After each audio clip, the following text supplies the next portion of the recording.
I just made a video showing my bike fleet of 3 bikes.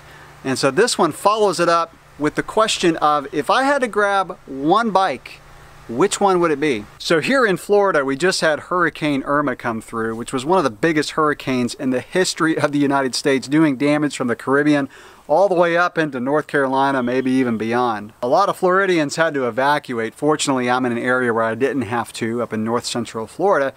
But still, if I had to evacuate and I could only grab one bike, which one would it be? Would it be my cyclocross bike that I use for gravel riding and cyclocross racing?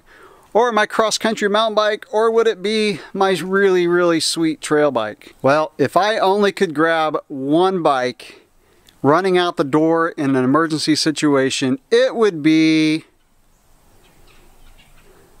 the cross-country mountain bike. This is why I would go with the cross-country mountain bike. It's so versatile. I can use this bike for gravel road riding.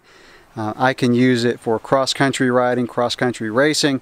This bike's even pretty good in the mountains. I mean, it doesn't descend near as well. It's not near as fun on the descents as my trail bike, but it is still pretty good. You just have to pick your lines a little bit more carefully up in the mountains when you're coming down the hills, but it's still a fun bike to ride. It obviously climbs very, very well in the mountains. This is the bike that I really grab the most when I'm heading out for a mountain bike ride in my local area. None of my trails really warrant a trail bike. That bike I have just for riding up in the mountains. I still use it around here, but if I want to have a blast by going as fast as I can, this is the bike that I grab the most. Even though I have a road cassette on this bike to reduce the weight on my flatter trails, I have a bigger cassette that I can put on the mountains, so it makes the bike really versatile. You could also change the tires on this bike. So if you want to do a kind of a long gravel ride and you didn't want to lug around these bigger mountain bike tires, you could put on some 1.75 tires and make this a pretty good gravel road bike. The suspension lockout system on this bike is really good. It's actuated by the lever up here on the handlebars, so you can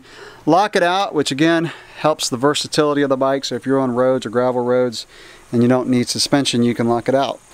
So that's the bike that I would grab running out the door in an emergency situation. Now, if I was running out the door and I knew the trails around me were going to be trashed and not rideable for a long time, then you know what, I'd grab this bike, because this bike is great on gravel roads and I use it a lot when our trails are in bad shape. Now on the other hand, if I were running out the door and I knew I was fleeing to the mountains and the mountain trails that I was going to were going to be just fine, then this is the bike that I would grab. But for all around versatility, you just cannot beat a 29er cross-country mountain bike.